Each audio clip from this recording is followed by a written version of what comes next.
All right, we are live with another edition of the Friday FARcast, and today I am joined by the one and only Russ Winter. Russ, how are you today? Super. It is my compute. I'm going through my computer audio. It's good sound. You sound great, my man. Excellent. Okay. I upgraded my computer so that I can actually participate in these podcasts. Yeah. I think I ran 5 in a row that I got dropped. And I think these guys were about getting ready to get rid of me, so I had to make the big investment. And the last podcast I did with William Ramsey was flawless. So, well, that's great. So I left a little message on your Twitter message, which was "Welcome to the 21st century." Right? Yeah, I'm 1999 all the way. I'm staying there too. Right. The future isn't what it was advertised to be. Let's put it that way. Right. Yeah. So we're going to get into Mr. Frank Harris today, right? Not Frank Harris, Frank James. I always want to call him Harris for some reason. I think he's got a couple of pseudonyms, but we're going to get into Frank James today because I did get into him yesterday, and I hadn't read your piece. I did read your piece yesterday after I did my show, and you and I were basically running side by side on this thing in terms of what we noticed and just how bizarre it is and continues to be bizarre. But before we jump into that, I just want to introduce people to today's guest. It's Russ Winter, and he has a website called winterwatch.net. And if you're new to the show, Russ has been a guest a number of times before. He has an excellent, let me just get the blog up here. He has an excellent blog that is continually pumping out high quality content. And it's not just the content, but it's how it's delivered. It's a great looking website. It's easy to read. And Russ does a lot of collaboration with other people. He mentioned that he was on with William Ramsey last week. He does a lot of stuff with Giuseppe and Dave Scorpio, which is how I discovered Russ. And a number of other people. I think Tim Kelly is somebody that you connect with, and Eric, the Trad Cat. So here's just a kind of a view of Russ's site and all the hard work that he puts into it. And Russ has a particular, I think, interest and ability to go into those really dark places that nobody else really wants to get into, and talk about the psychopathic element in our society and in our world, and who's behind it, and what are some of the common themes and threads. So, Russ, I want to thank you for doing that stalwart work. And as always, it's good to have you. What is going on, just real quick, because I do want to, and I know it's a little touchy because you have to be careful about what you say, but what is going on the ground in Europe right now that you can share with us? Well, they're in Central Europe, places like Germany, Czech Republic, where I am, and Poland, and there's super pro Ukraine, very anti-Russian. So the prestige of Russia has totally collapsed, which I think is kind of unfortunate because now they're, Putin wants these countries to pay in legitimate currency. They've done a sanction which forced Russia into not being able to accept dollars and euros. So why would they be surprised if he's asking for rubles or gold? And a lot of these countries are being very stubborn. This country that I'm in right now, last time I heard, one of my friends was telling me they have 23 days of natural gas left. So what happens when they go to zero? And it's going to take a while for this gas to get geared up into the system and get here. Right. A lot of people don't understand that. Like, you just can't turn the thing on and off again. Right. It takes it's a while. Not like it's not like going to the gas station where somebody brings in a load of gas and puts it in the pump once in a while. It's a little bit like that, but it's pipelines that come through Ukraine and Slovakia to get here. But then the sentiment is super pro Ukrainians. If you're a Ukrainian, you can come in here, and there's like 4 or 5 million left of the Ukraine, and most of them are like wealthier people. And I have a little story that I was coming in the alleyway. I have a back entrance into my apartment building, my apartments. So in this old district of Prague. Mm-hmm. And there parked in the alleyway was a very nice car. I mean, like a luxury car. And there's two young men, maybe 16, 18, getting out, and what looked like maybe their dad, their father would be my guess. And I didn't see any women. And I looked at the license tag, and it was Ukraine.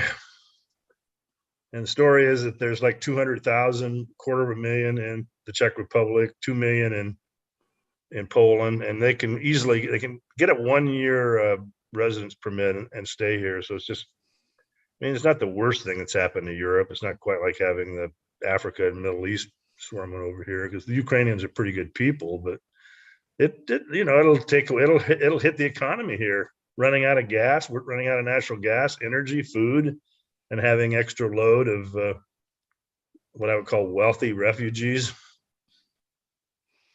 And for a while, if they don't speak the language, Czech, they're going to be a bit of a burden. Right.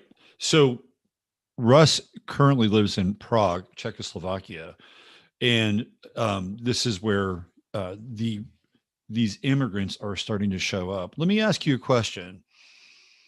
Now, do you think that there is a percentage of these Ukrainians who are like pro-Zionist and kind of moving that ideology, the relationship with these oligarchs into these other states in Central Europe? Do you think that this is part of it, so they can begin to kind of flip places like Poland, who seems to have a very tight relationship with Zelensky, and Hungary and Czechoslovakia and Slovenia? What are your thoughts on that? Well, Hungary's not really anti-Russian. I think he's taken which is Orban, of course. Orban, right? Yeah. Okay. Good. I think he's taking the correct approach. Which is so. What are your thoughts though? Like, just because we know that when they have a migrant class, there's a reason why they have a migrant class, because embedded in that migrant class are people who have a particular role or agenda that they've been tasked with, which is infiltrate the new system and the new economy that they're a part of, right? And some of the migrant class are just useless dupes, but not all of them. So I'm just wondering what your sense or take is that now you have these rich Ukrainians who might be, more compelled to support something like Zelensky and Newland and things that we've talked about before. What are your thoughts around that? Yeah, it could be. I mean, that's a possibility. I don't know how that plays out, but it seems to follow the logic of how fifth columns work. And, we've talked about that. My theory about fifth columns in the United States, which is a country I feel is really being applied. And so, if you get a bunch of foreigners in here that have a agenda, that would be very unfortunate, because you can swarm a country like this very quickly. Yep. And it's almost the opposite, right? Like, the migrant class, the refugee class comes in from the Middle East or sub-Saharan Africa. They're different. Like, they put a burden on the system. The system has to support them, which is a strategy, by the way. But this would be different, right? So you have a different migrant class with money, which can come in and then begin to influence and tweak the system, right? Yeah, I mean, I've always thought what it would be like if you had 250,000 Americans show up here, and it would be awful. Yeah, well, very demanding, and do their. I mean, you wouldn't want to have 250,000 even Russ Winters here. It's a different culture. I try to lay low, Yeah, that's it. That's a great point. Well, this thing is ongoing, and I don't know this. Again, we're living in this weird fog of war where we hear a lot of things, just like when we hear a lot of things about what's going on with Frank James, which is another version of this fog of war. It's a different kind of war, but there was supposedly the Moskva, the Russian ship that was sunk. What have you heard about that? Well, the thing I heard about that it was possibly a British drone, and that would be an escalation. I don't know if What have you heard on I heard that the same. aspect? I heard the same thing, that it was like a swarm. It wasn't just one drone. It was like more than one, and it was supposedly connected to the UK. But again, I haven't seen any footage, or so it's hard to disseminate what's really going on. I mean, there are things that are going on, but it's hard to disseminate. If that is true, then this is all next level stuff. The item I just saw this afternoon, here my time, was that the Russians had sent the very first long-range bomber attack in Ukraine. I don't know what kind of targets they hit, but that's an escalation. They wouldn't do that unless they were responding to something, because I think that they're very calculating in terms of their response. Yeah, I heard that they were bombing Kiev. That's the latest that I heard. But again, a lot of this stuff is very unsubstantiated, and I'm sitting in a farm in Texas, right? So it's like I'm trying my best to decipher what's going on with the world through these portals that we have, and people like yourself. Why don't we get into Frank James a little bit, and let's see what we can come up with, that we can kind of go over some of the stuff that both you and I touched on, and then try to understand like why this happened and who's behind it, because I think that's the bigger question. Yeah, I listened to your show, and I'm just kind of going at it. I try to keep the fluff down in my analysis, and I think I'm pretty good at writing sort of very straightforward, a little bit sarcastically sometimes. No, it's good. You have a little touch of humor, which is good. Right, sort of tongue in cheek, sort of laughing at these situations. And so I opened mine up. I said the details surrounding the apprehension of one quote unquote Frank James, and I put Frank James in quotes, right, because that's to infer that he's probably a cutout. Right. Defies the imagination. He's 62 years old and looks to be a hobbled 6 foot, supersized 280 pound lard ass. So unless quote unquote Mr. James confesses to this alleged crime, it looks like his defense team will have a heyday with the jury on identification. You see, the Bolo identified the perp as 5'5", 170 pounds. Now you mentioned that. Yep. It has been pretty much verified. I have a clipping from a New York Times article quoting the sister, Barbara Jean Gray, Mr. James' sister, says that her brother is 6 foot tall, 300 pounds. So as part of my humor, I have the famous Major League, just a little bit outside clip where Bob Uecker, just a little bit offside. Yep. Yeah, I mean, that's for the pajama people. I like to kid around with the pajama people. I call the pajama people the oblivious. So I have your website on the screen now, and I'm scrolling through the article as you're reading, and the picture that I'm on right now shows Frank, quote unquote, James, and he's with the arresting officers, including a guy on his left elbow, which has an FBI emblem, or who has an FBI emblem on his jacket. Oh, that's interesting. So now the FBI is involved. I thought he was just supposed to be a person of interest. Guy, and there's no way that he's. The day before, they were saying he was a person of interest. Right.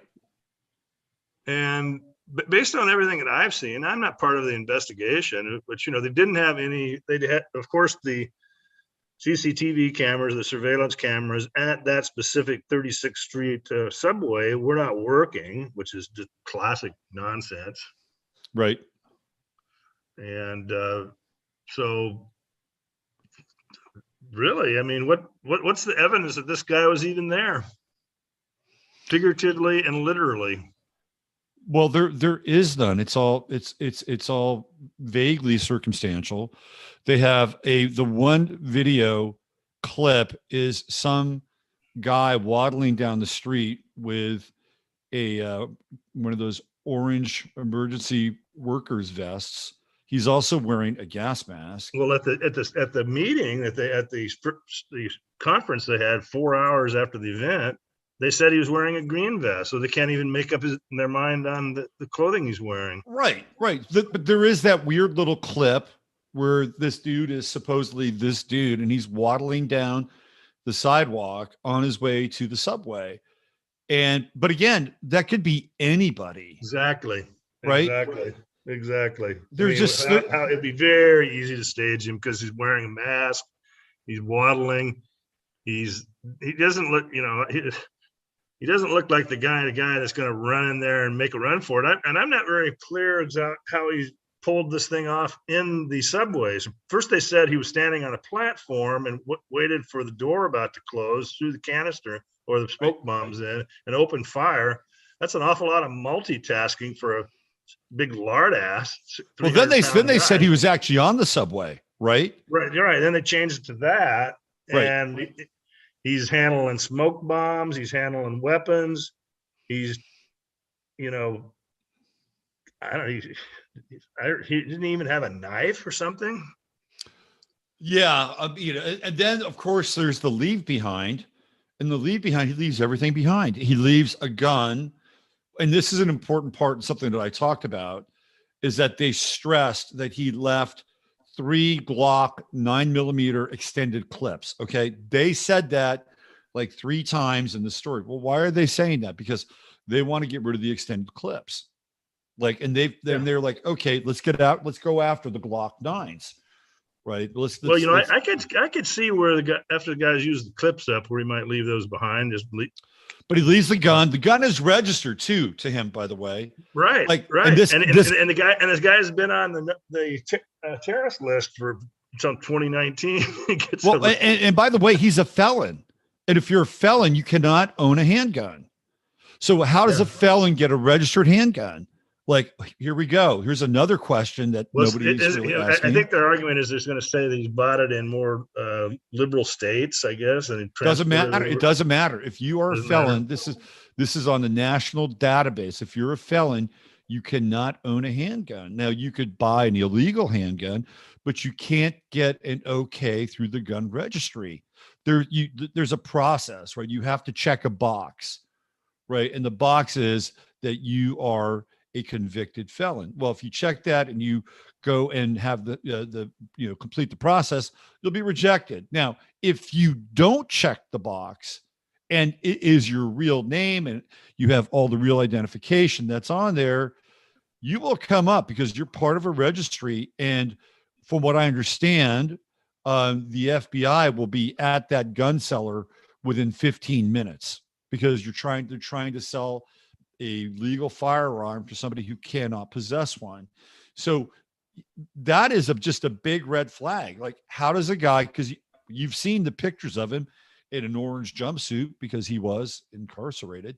How does he get a legal handgun? Oh, well, guess what? It's registered, and it's registered to him. So we know it's him. He left that behind. He left everything behind. He left the keys to the U-Haul truck behind. I think the rental contract. He left a credit card, his phone. I call those breadcrumbs. I mean, that really is ridiculous. So, I mean, he rented a vehicle in his name in an urban location like New York, which he rented it from Wisconsin and drove it in there. Yeah. And he drove it to New York. Why? I mean, why would you go into New York? I mean, last time I was in New York, you get a car there, you're just stuck. It's insane, right? I mean, and this is a guy who theoretically has a relationship with the city of Chicago because he's got a number of addresses and seems to have spent a fair amount of time between Indiana, Chicago, and Wisconsin, that whole kind of tri-state area. He could have just gone to Chicago because they've got subways there. Lori Lightfoot's a shitty mayor. She pops up on a profile that clearly he is against because he's made a number of videos where he's quote unquote homophobic, right? So why not just drive to Chicago? It's a lot closer. Yeah, or just fly in or take a bus or something. But yeah, it doesn't make any sense. Rent a vehicle from Wisconsin, drive it into Brooklyn of all places, which is just, Eric Adams' old district, by the way. He got a U-Haul. What's going to move? Is he moving? Did he bring his furniture with him or something? I guess that part hasn't been stated, but to use it on this crime is absurd because he's waddling around. He's 6 foot tall, 300 pounds, I have a clip of him waddling down the sidewalk. Can you play that? Let me see if I can find it. I have it on the. It's the arrest. Is it the arrest? I started out, here is the morbidly obese, rather handicapped, quote unquote, Mr. James. He waddles toward the subway station carrying a bag and a suitcase. Why did he need an abandon I have a rental car. It was a rental truck. Yeah, let me scroll down a little bit here. It shows him walking down the street. I think everybody. Yeah, here we go. Here we go. This is here we go. I have the sound down on it, but that's okay. All right. Now this guy is five. Oh, look at that. Yeah, let's look at this one. But look, I'm really looking at the next one, and when he's walking down the sidewalk. Here, he looks like he's dim-witted. He can't even figure out how to get into the turnstile. Well, it's very right, exactly. Yeah. Look at him.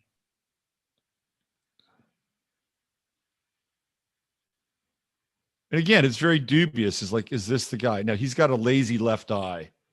Now he's pointing this out like it's not working. Oh my God. Let's go over to the next one, dude.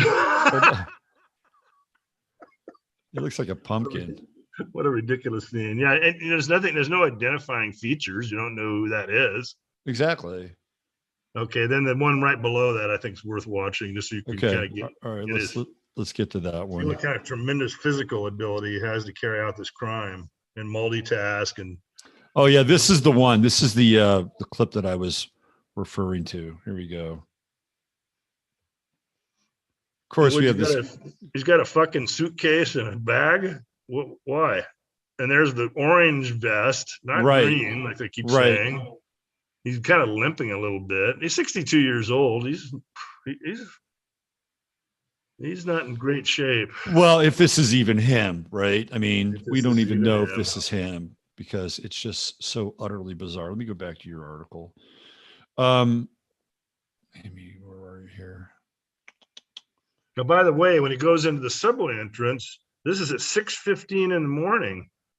This is like a full 2.5 hours before he opened up on the passengers at the 36th Street station. So he gets up early, waddles down the street. He's got a rental truck parked someplace, and then he shows up 2.5 hours to enter the subway. What's he doing in the next 2.5 hours? Yeah, that's a big gap. Lie down on a bench and take a nap, or what the heck? Yep, that is a big gap. Should have all kinds of surveillance video on what his activities are. But it is the one subway station in New York where the 3 cameras are down. Yeah, but this one shows him entering what's called the Kings Highway subway at 6:15 a.m. Let's play this clip. Let me go back here. I want to add a little bit of sound to this because I want to hear Eric Adams make an idiot out of himself. All right, let's play this. My fellow New Yorkers, we got him. We got him. We got him. We got that motherfucker. We got his ass. Everything I see is sketchy. First of all, I don't think he's real, but let's assume that he's some kind of a patsy. That's another possibility. Well, I think he's a patsy because I sent you the some of those YouTube video clips of him, and so he has a history of content. Like this guy's got a history of content. He was on Facebook for a long time. Of course, Zuckerberg and all the Facebook clowns. You let him put whatever he wanted on his Facebook page. And a lot of it was pretty, we would probably deem that as being quote unquote hateful, right? He's clearly anti-white, but he's not just anti-white. He's anti kind of white black. He's, what they would call pro-black, but pro kind of negative black. So he doesn't just have this scorn for whitey. He's got scorn for liberal establishment blacks. And when I started to look at this, I'm like, who does this sound like? It sounds like Jason Whitlock, and Jason Whitlock is nowhere near this, this lumpy patsy, but that's Jason Whitlock's platform. He's attacking the liberal establishment. He's always going after the LGBTQ MIA plus mafia. And he has a lot of programming that's based around this stuff. Right. And so Frank James, he shows up and he's kind of like this cipher of Jason Whitlock, because there is this rising tide of black men who are starting to finally get it.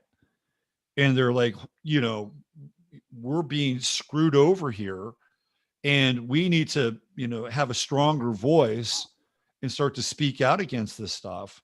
And then what do you have? You got this guy. And what is he? He's like this cutout for people like Jason Whitlock, what I would call this emerging consciousness of black men who are watching their lives, right? Their lives and their livelihood is being passed by black women who are being enabled and fast tracked to climb the system ahead of them. They're starting to see this now, and they're not happy about it. So and then it's all kind of overlaid with this Will Smith incident. The Will Smith thing is part of it. It's part of it, right? It is part of this new psyop.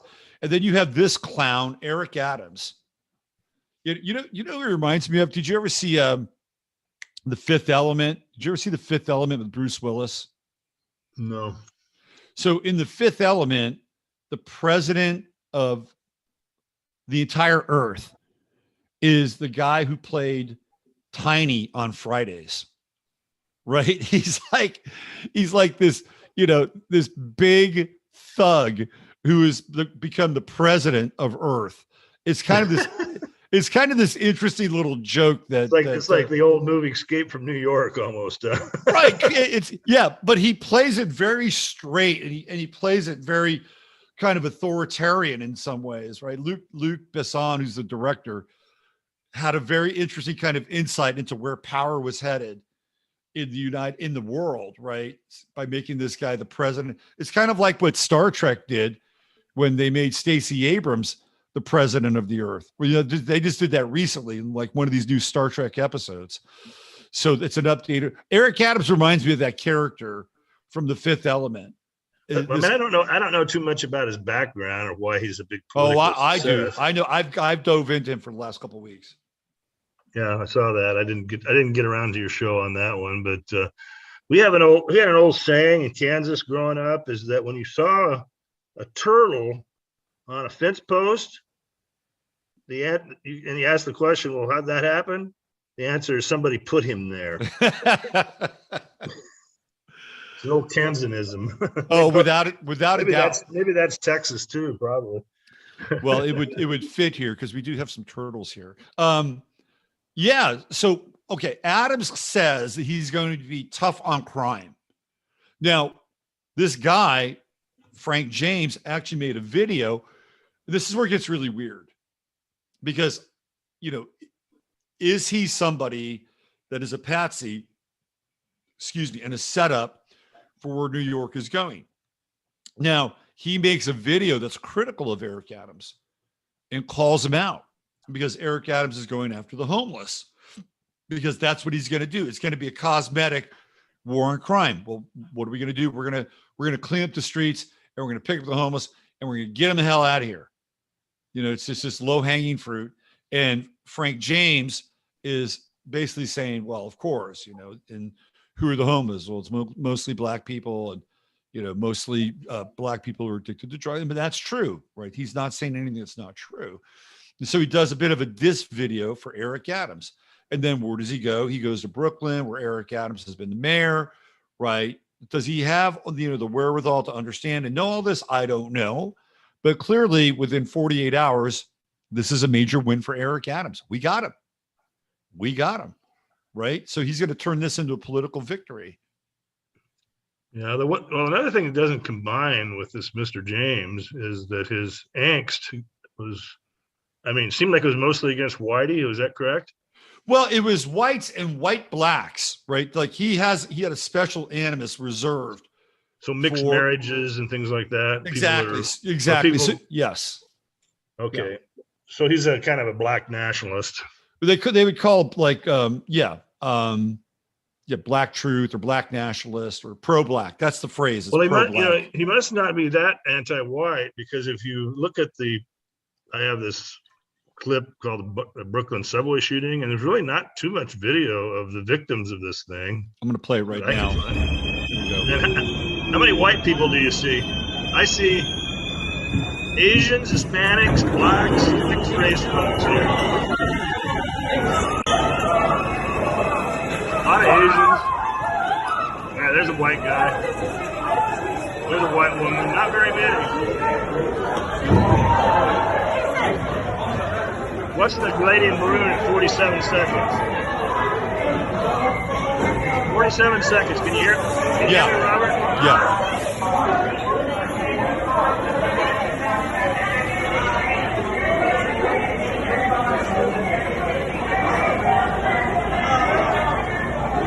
Okay, so now there's this guy who's on the subway platform. Let's back this up a little bit.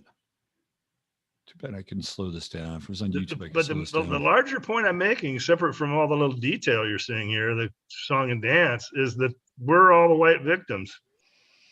These are mostly people of color, what you call people of color. Right. No, the quote unquote white victims are taking the car service.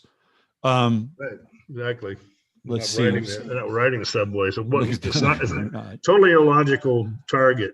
You go after lower class people that are of color riding the Brooklyn subway. It makes no sense. If this guy is such a devoted black nationalist and willing to lay it all down, he would be going after high value targets. That's the story with all these things. That's what Russ, you bring up a great point. Like, why isn't he in Wall Street? Yes, exactly. Or whoever he's venting against. Or the Upper West Side, right? Like, why is he down here hanging out with the, quote unquote rabble of New York City and trying to make it a point here? Yeah, that's a great observation. Now, I want you to notice at 47 seconds. Let's play this so everybody can see it. All right. Do you have a way of slowing it down a little bit? Like I don't. Twitter does not allow me to do that. If this was on Twitter, YouTube, I could probably do it. But let's back it up to about 40. Now you'll notice this lady in maroon throws down a bunch of blood on the floor. 47, starting at 47 seconds. Happens fast, but you can see it. Yeah, I just saw it. There it is. So she's wearing this, like a raincoat or something, right there. She's right there. And then she is depositing something on the ground. And so let's just see if we can back that up a little. Really slow it down. It's clearly blood splatter. You can see it right there. You can begin to see it right here, right? Let's back it up a little bit more. So that's the little breadcrumbs they like to throw out, the black magic, so that yeah, there it is. Yeah, and then when I first saw the stills, because it was breaking when I was doing my show a couple of days ago. So let me go look at this, and I started to look at the stills, and the stills, just immediately I'm like, this is fake, right? It just felt like these people had blood packs. There was a guy who has his cell phone out, right? And he's doing a cell phone thing. There's that one image, and I think Frank James is on the cell phone. Like, how does that happen? How is he? Because you can see on his cell phone. How does 300-pound lard ass multitask so well? Right. and then also leave all his shit behind. So right, exactly. And look, I've never been shot, right? Knock on wood. But if you've never been shot before and you're shot, I would assume you're freaking out. You're shrieking, you're screaming. You may have a delay in the pain because of the adrenaline and the endorphins that are unleashed, and you have kind of an opioid-like response early to deal with the pain. But after that subsides, you're in deep pain. And this guy's got his cell phone up. Like, really? Right. It doesn't match. It doesn't fit the intensity of that moment. It's kind of like these clips where you've got a bunch of dead people and one guy gets up to, smoke a cigarette or something out of the, you've seen those, right? Like, well, look at all these dead people. This guy gets up and, oh, hey, let me smoke a cigarette. Are we done here yet? And they come back over and they put the tarp back on him. It's kind of like that. And Have you seen them try to show some kind of simulation of the event anywhere, or they just kind of leave that up to the imagination? Shot 33 times and blah. That's all you need to know. yeah, Nothing I to haven't see seen here, any. move on. No, they have at least 33 times. At least could have been more. At least. Now here's the other part that, like, this guy has been all over media, social media, and Russ, he's not that hard to miss, right? He's not that hard to miss. There's a $50,000 reward out for him. Where is he going to go in New York? Right. McDonald's. Well, but if he's going to spend the night at a hotel, what do you need? Credit card. So he's not going to be able to spend the night at a hotel. Right. So he's out on the street somewhere. And we live in a completely immersive media bubble. Like, it wouldn't take people more than 3 or 4 hours to recognize this dude and make that call. But then he makes that call and he calls Crime Busters. It's like, what is up with that? And of course hey, I'm at McDonald's. Well, that part makes sense. It looks like he spent a fair amount of time at McDonald's. Yeah, he's just walking around. There's a picture of him. I have it labeled "Man About Town." Just walking down the sidewalk. We got somebody captured a picture of him. Yeah, it's like this dude is unmistakable. But nobody exactly knows what he looks like because like I say, they didn't have the surveillance cameras set up. And even if they did, this guy's kind of covered in sort of this garb where you can't really identify him. He's wearing a hat. He's wearing a vest. He's got a mask on his face. They have a bad ID out on him, 5'5", 170. That's pretty serious. To miss the physical size of the guy by that much, that's almost criminally negligent work by the police. Right. And to your point, like, if this guy ever stands trial, which I doubt that he will, I don't think he'll ever stand trial. It'll be one of these, basically drive-through verdicts. Yeah. Right. But if they did, that would be a huge red flag. It's like, well, you identified him. And that was the police captain who identified him as being 5'5", 180. That wasn't just, the New York Post or something like that. That was a police captain. So that's the serious disconnect between, who they thought he was and who he actually is. So now I think this kind of factors into this a little bit. And this is weird because I think it gets into some supernatural territory, because now there's this other shooting that took place in Grand Rapids with this Patrick Loyola guy. Do you know about this? No. When did that happen? That happened right around the same time as Mr. Frank James went into the subway in New York City. So Patrick Loyola, and this is a legit shooting, and so there's a lot of elements. Dominated. Oh, this Frank James thing just totally dominated. I very rarely watched U.S. news. Right. I had the CBS News on all morning here, and it was nonstop for 5-6 hours. Even Bloomberg spent about half their time talking about it. Right. It just seemed completely out of proportion nobody died. No, nobody died. And the details are very odd and vague. Yep. Very odd and vague. But I think there's an agenda behind it. And the agenda, obviously, in my, perspective or point of view, is that, number one, Eric Adams is really tight with the crypto community. He's been photographed with Eric Schmidt of Alpha, right? Formerly of Google. Eric Schmidt, one of the big brains. And Eric Adams wants to turn New York City into a biometric city. And that would include Q codes in order to access things like the subway and or public services. I can guarantee you this is where this is going. Okay. Interesting. Right?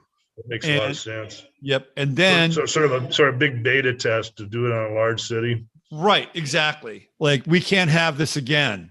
So, and by the way, what did they show? They showed him having a hard time with that little subway card. When I never rode the subway in New York, because sometimes they screw up a little bit. Well, okay. Well, guess what? If there was a Q code and you had a Q code, you wouldn't have that problem. Number one. Number two, we would know who was coming in and out of our subways. That's where this is headed on that level. There's also the gun thing. It's very hard to get a gun in New York City now. It'll be next to impossible after this. So that's another element. And it will be another opportunity for Eric Adams to, not just Eric Adams, but Kathy Hochul, because she was in on this and she's a nutbag and she's going to go all in on making guns harder to get outside of New York City because she's the governor. I think she might have won one election in her entire life. And even that was dubious. So they'll crack down on people like in, Western New York, where it's a very different environment than New York City. And there are people up there who do have guns and they do go hunting, right? Well, they'll crack down on those people too. So they'll use this as a political moment to assert more power. Yeah, they're also going to up the budget for quote unquote surveillance because clearly it was deficient here. Right. And some big shots probably going to get the contract for that. Oh, Eric Adams has this all worked out. Trust me. That's his MO. He already has his vendors pre-approved, lined up. This is how he got into power. He is like get federal money to come in. Oh, absolutely. Yeah. Eric Adams is not book smart. He's not book smart. He's dyslexic, right? He's managed to get some degrees, but he's street smart. He's very street smart. He knows how to make deals. He knows how to play any side that he needs to play in order to get political advantage. So, well, the media, the Lugan press, did not run away from the surveillance camera deficiency. They've spent some time on it, and interviewed some people I noticed, and I kind of thought, well, that's interesting. They're not hiding this. It's not exactly. There's a reason why. It's not like the Pentagon on 9/11 when 99 out of 100 security cameras didn't work. Nothing like that. But nobody knows about. Yeah. So there's a reason why, right? Because let's just get cameras everywhere. Let's turn New York City into London, and let's have a massive CCTV. People running the monitors, putting eyes on it. Computers, probably big computer detections. Right. And also, and this is what they love to do. They'll turn the citizens who are really the inmates into the prison guards, and they'll have apps on their phones that will connect into whatever mainframe or network that they're running the surveillance on. So instead of having all these cameras, which they'll basically weaponize the populace so that the populace with their cell phones and their apps now become the CCTV. That'll happen. Well, who dominates this surveillance industry? China and Israel. Israel is also very deeply connected into surveillance and the accumulation of biometric data. Right. So they're going to get big contracts. That makes total sense. Eric Adams has been to Israel 5 times. What was his purpose there besides kissing the wall? Did he actually was looking into surveillance equipment? Well, it was during that time. Drones. I think they might be using drones too. Well, it was during that time when Israel's bringing a bunch of people over from like police chiefs and captains, and he was a captain, so that they could be trained in Israeli defense, Israeli security, and Israeli policing. So they were bringing all these people over from the United States, like the guy who was the police chief of Ferguson, whose name I forget. He went to Israel. Like he went there on guess whose dime? The Department of Homeland Security. So the Department of Homeland Security. Yeah. So they were sending these people over to Israel, and they would go there 2, 3, 4, 5 times. And they would say, well, this is how we deal with the Palestinians. Right. And so they would get them into this mindset and they would train them.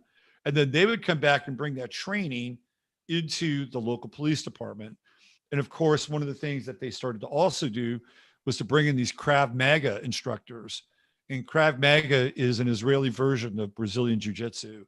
So now you have that, right? Now you have this other overlay that's going on there. And of So course, you just like start kicking the crap out of people, huh? right, exactly. Exactly. And then, Israel has been deeply involved in like the NSA. I've talked about this before. There's this company called Verint, and I forget the other one. I always want to call it like Nalus or something like that.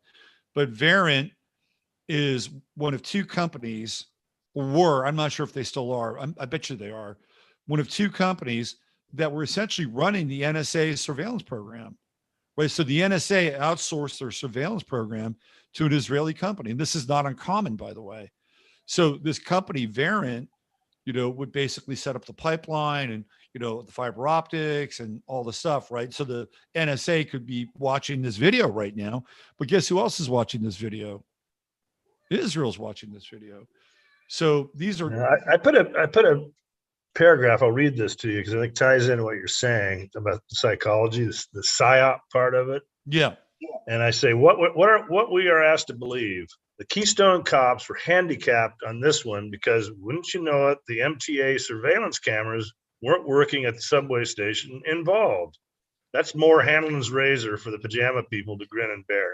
Hanlon's razor states that don't attribute to malice what could be attributed to incompetence, and it's a false razor. It's a bullshit razor. But anyway, the intent here is to provide you with their new underworld order for the purpose of permeating distrust for the old order.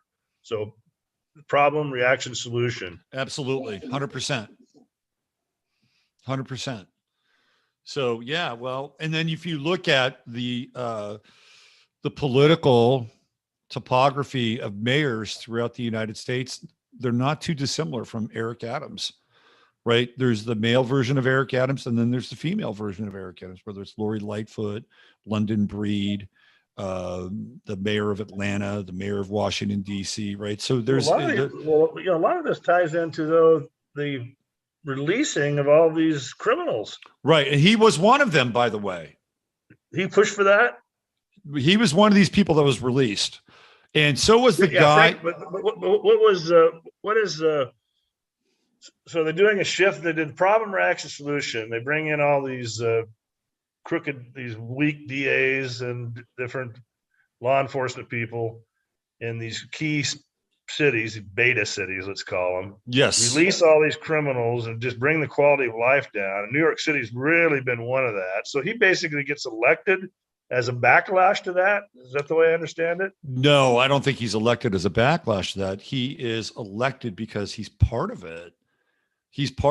Eric Adams, after he spent his time as a captain, Eric Adams was part of a gang in New York City called the Crown What's Sevens. his responsibility for releasing all the crooks and criminals? Well, so that happened under de Blasio's watch and the other guy, the Italian guy, Andrew Cuomo's watch.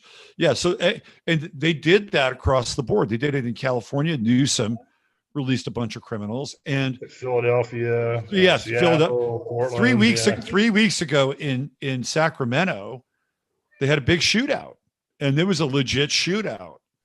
And the guy who was the shooter who was taking out a lot of people was a guy who was he was a hardcore felon, and I think he'd been in prison for attempted murder or something like that.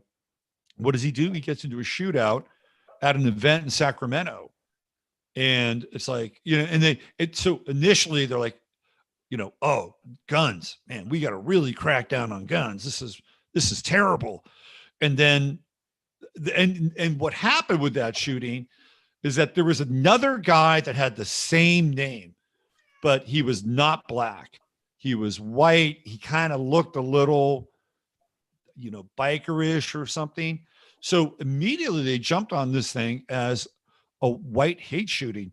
But hours later, they find out, well, this is not the guy, and this is the guy, and he'd been released from one of Newsom's prisons. Right. So this is a problem, and they've unleashed this criminal class. It's almost like a plot from a Batman film, right? Where they let go of all the prisoners out of a prison. Yeah, they're out there. It's very, very, very serious. Yes. Crime waves. And that's what everybody's complaining about in New York City And so that to revive New York City, clearly you're going to have to get these people cleaned up and put back into jails and prisons. Are they willing to do that? Well, in this situation with our man, Frank James, again, it's dubious as to whether or not he did any of this, and actually represents that criminal class. So somebody like Eric Adams, who was in a gang called the Crown Sevens, and sort of operates like a mob boss in his own way, it would be very easy for him to connect in with a number of these gangs in New York City, which are still very powerful. And if you go back and you watch some of the George Floyd footage where everything was on fire, there were very sophisticated gangs in New York that would show up literally in limos, and they would go to these high-end jewelers, and they had, blow torches, oxyacetylene blow torches, state of the art, like, radial saws. And, they went in, and these guys were professionals, and they went in and they got into these jewelry stores and they emptied them within minutes. Right. So this class of criminal is operated. Right. They're operating in New York City. Right. Eric Adams probably knows who these people are. It would be very easy for him to just sit down with these crime lords and just say, look, you're the guys that are going to police this, and I'm going to send you money. So you're going to have to keep the crime down, right? We'll let you do certain things. We'll let you do high-end drug crime or high-end sex trade crime, but citizen on citizen crime, you're going to be responsible for. I can see him doing that, right? And making those deals because he knows those people. In the meantime, what he'll do is he'll make it incredibly hard for the average person to access anything in New York City. If you're gonna access, it'll start with subways and government buildings, and it'll extend all the way into private businesses. And it'll all be the Q code because Eric Adams is way into crypto. He's way into people like Eric Schmidt, and I guarantee you that's what they have lined up. And to your point, which you brought up, this will be the beta test for other American cities. Yep. Right. Mm-hmm. There's a lot of cities probably this summer they're going to start burning. That's the next phase. Well, they're certainly burning farmland. They're burning farmland here. Once they start to burn in the cities, they better have some surveillance cameras working. Yeah, well, I think the big burns now are going to be in rural America. That's where I think the fires are headed, because here in Texas we've had two significant fires. One near Temple, Texas, and I saw the aerial footage of this, and the big blaze, and you just see cattle running away from the fire, right? And then we had another big fire south of San Antonio, like 400 acres. You're starting to see this now, and they have these food processing plants. Like there was one in Stockton, California, and that caught on fire this last week, and they were just building this thing, right? So we're seeing this, this targeted sort of, warfare against food and food production. And you think it might be arson? Of course it is. Of course it is. And I also think, and I talked about this yesterday, that the Biden administration is going to farmers and basically saying, look, we're gonna pay you not to grow food. and if you grow food, we're going to tax the shit out of you. So you have two options, right? You can either stop growing food and we'll pay you for it. That's not a bad deal, is it? Or if you grow, and I think the third option, if they're just stubborn, right? They sit down and they show them a video of a farm on fire. I think that's kind of the Kennedy moment for these farmers. Yeah, that's what I call sub-zero policy. I have a name for these kind of policies, sub-zero, which is designed to destroy the country. And of course, another one is this emptying out of the Strategic Petroleum Reserve. Yep. For expediency to kind of, glut the market a little bit with oil for a month or so, and just allow a little bit of a break to everybody. Absolutely. Yep. But there's a price to pay for that, because you're running through the SPR, and meanwhile you have very tense global geopolitical situation around the world. This is no time to do that. Those are sub-zeros. So those are really the policies that people should be looking at. What you just described on farming, on food, on these sanctions of like here in Europe where they're not going to buy Russian gas. Really? Yeah. Are you prepared to do that? And then they come up with this deal to substitute for Russian natural gas. So Germany was importing 155 billion cubic meters, I believe that's the metrics on it, of natural gas. Their storage is nearly empty. They're not going to take the natural gas. They won't pay the rubles for it. And so they make a deal with the United States with great fanfare to send 15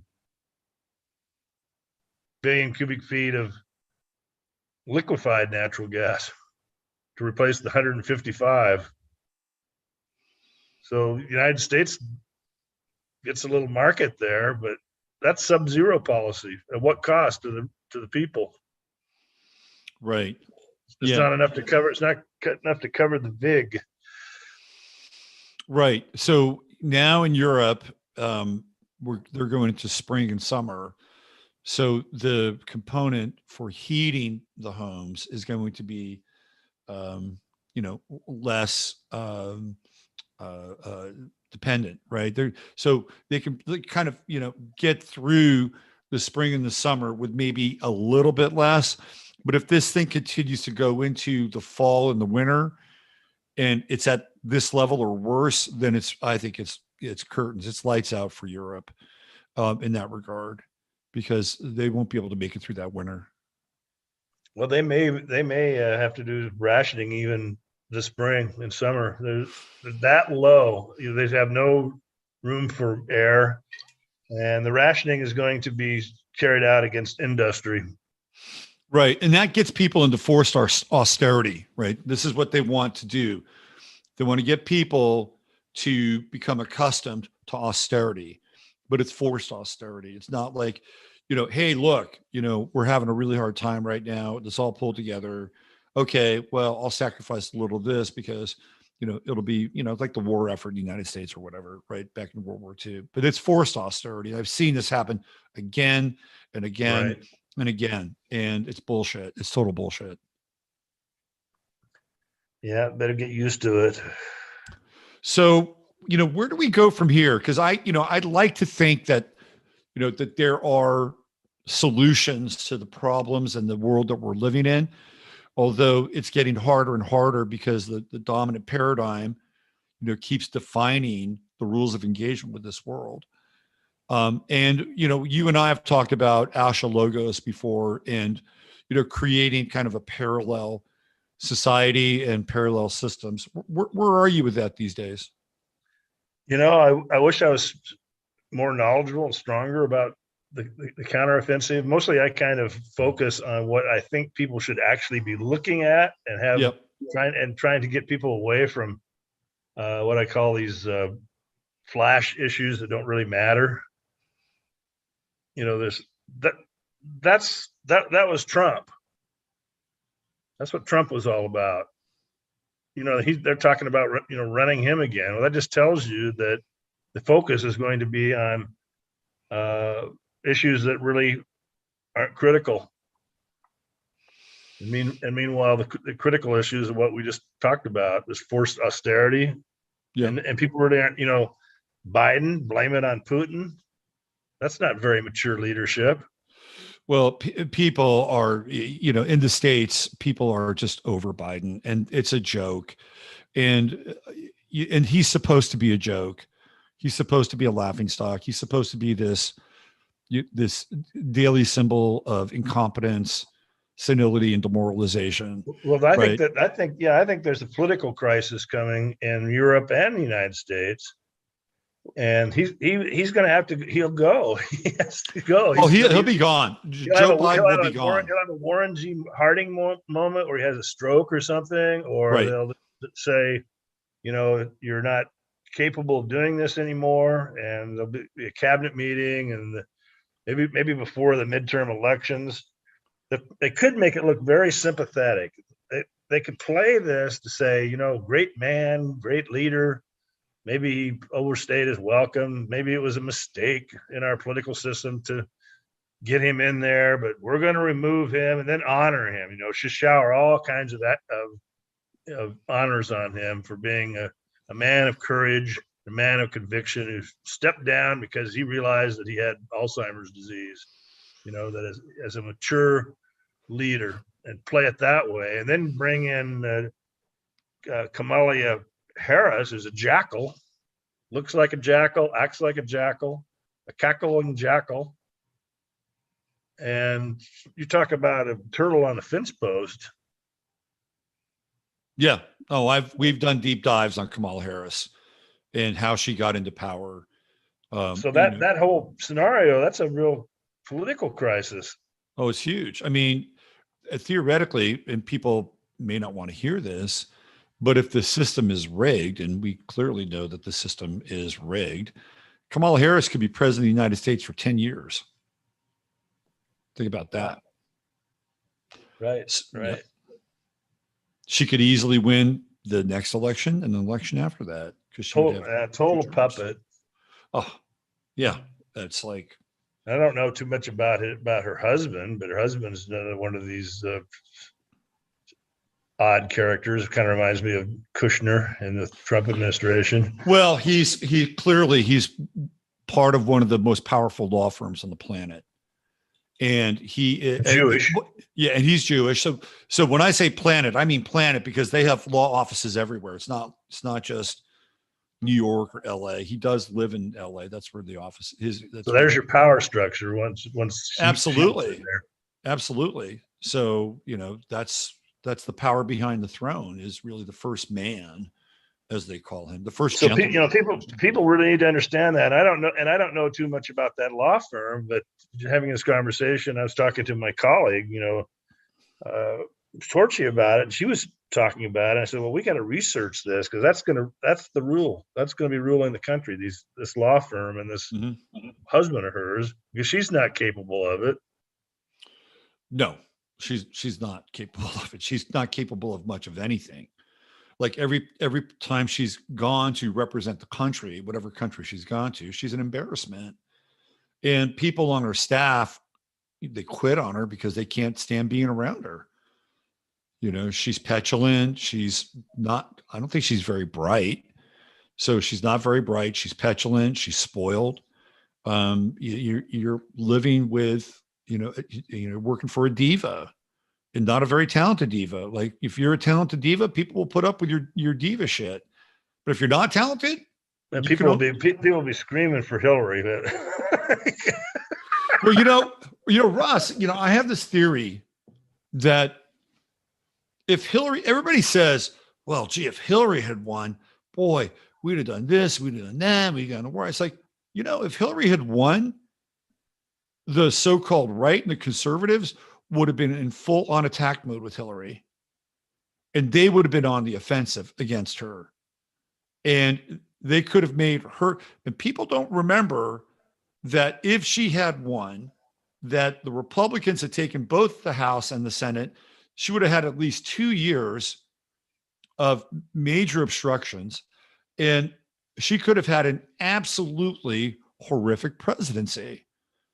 But instead, we got Trump, and what did they do? They went full court press on Trump all the way, impeached him twice, right? And did everything in their power to obstruct anything that he theoretically could have done. So, would having Hillary have been president been the worst thing? Maybe not. Maybe not. It's all revisionist at this point, and I don't think she'll ever step foot in the White House. I think she's too old too. I mean, especially after Biden, and Trump's too old. But I don't know what the politics. I don't know what the Republicans are planning on doing. But to have Trump run for office in this scenario with Biden, it's a political crisis, and they want it that way. Sure, because the idea is a new underworld order. Yeah, and Trump, by the way, is completely losing his cachet. He's been having these rallies, and fewer people are showing up at these rallies. Oh, I mean, before they were a big deal, right? It was like a revival. And now he's lucky if he's getting like 2,000 people at these events. Yeah, because you can't just make it. Everybody knows that Biden's a bum. You can't just run your whole campaign against Biden. You could run it against Trump. That's what they did to get Biden elected. But that formula only works once. And just running against the dementia Joe, I don't think that's going to have too much appeal to the public. No, I don't think so either. And Trump, he comes out and he endorses these candidates, and they're all freaking rhinos. And his latest endorsement is, Dr. Oz from the Oprah Winfrey Show. And Dr. Oz he's a big gun control guy. He's, part of the World Economic Forum. I mean, he's not a good dude. He's a big, red flag guy. Like, we need to take guns away from people that we think are dangerous.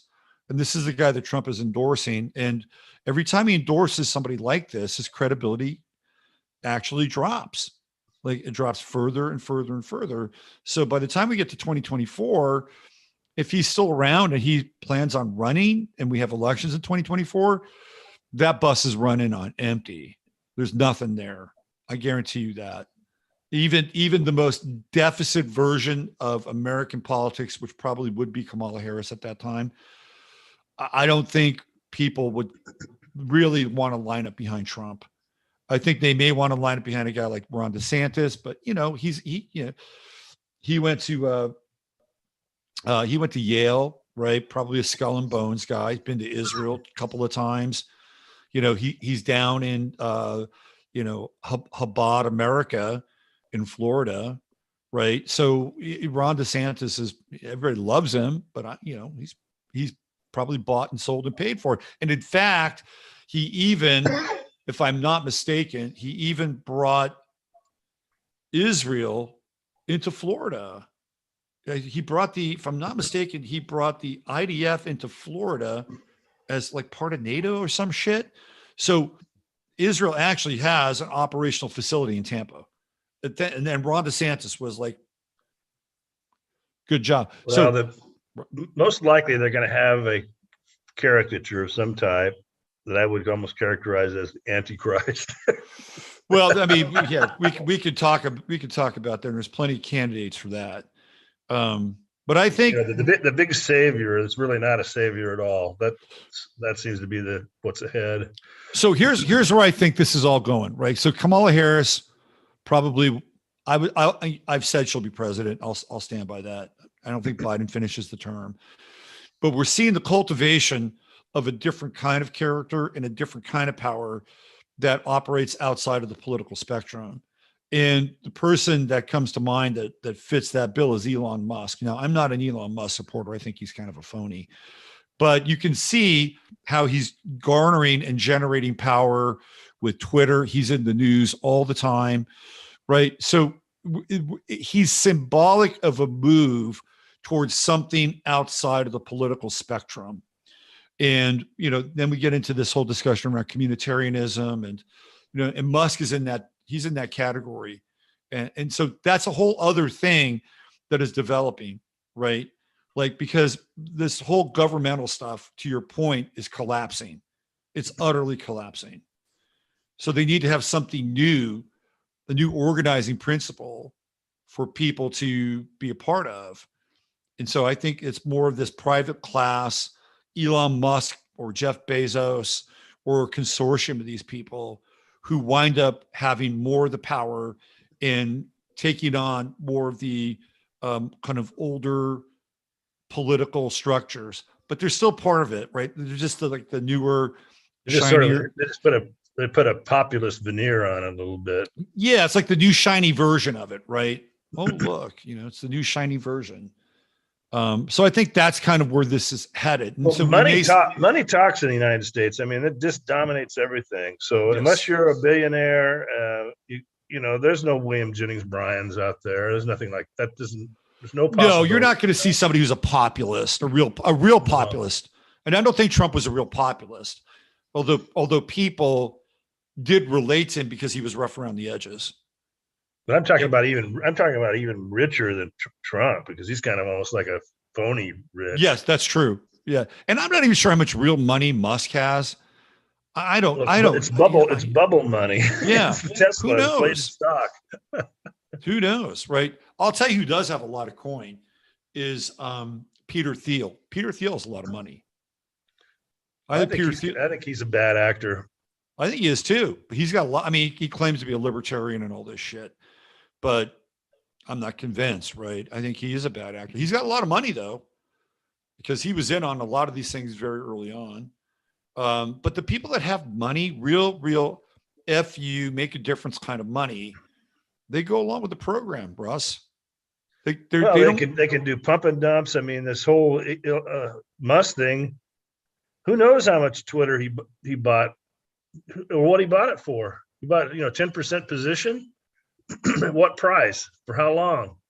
And now he's got the price of the stock headed higher. Right, exactly. And so he does not hold the majority share anymore, by the way. He could just dump it. He's not the majority share. Guess who the majority shareholder is now? Paul Singer. Paul Singer in Vanguard. Oh my God. We could go into a whole show on him. I have a lot of background on him. Paul Singer is he's a total vulture. He is one of the biggest threats to America that exists right now. He's a huge threat. I knew he was a shareholder. So he and the Saudis are the big shareholders of Twitter, and kind of explains why Twitter is such a bad actor. And now you have Elon Musk that's holding out hope to people like us that, you have to kind of clap to see what he's doing. You kind of have to like it. It's disruptive. But yeah, who's to say he's not just doing a pump and dump to make some money on his Twitter position and just wash, rinse, and repeat? Well, he did it with Bitcoin. I mean, do it on Disney. There's a culture that needs to be changed. Yeah, well, that's been a long time coming, right? I mean, Disney has been descending into depravity for a while. And I tell you who's really, kind of driving that bus is Roy Disney's daughter. I think her name is Abigail or something like that. Like she's been sort of this philosophical and humanitarian voice behind this new iteration of Disney. I assume it's because she's inherited a lot of the stock, right? Absolutely. But she's got this weird kind of philanthropic, feel good, portfolio, which bleeds into the whole LGBTQ thing and, equity and honoring, people that are, people of color or whatever. I mean, that's her, she fits the profile of a rich, entitled, born on third base liberal. And because that's what I call the old line cultural Marxist foundations. And if you start looking at who runs these foundations, and a lot of people don't even know who they are. We've written quite a few articles on it here and there over the last few years, describing who these people are. And that is a huge problem with the United States, because again, it's money that pushes this wokeism or pushes this cultural depravity, decline. And if there's not a counter to it, and I don't see any counters, do you? No, there's when you open like the manhole to that world and you climb down that manhole into the foundation world, it is deep, it is entangled.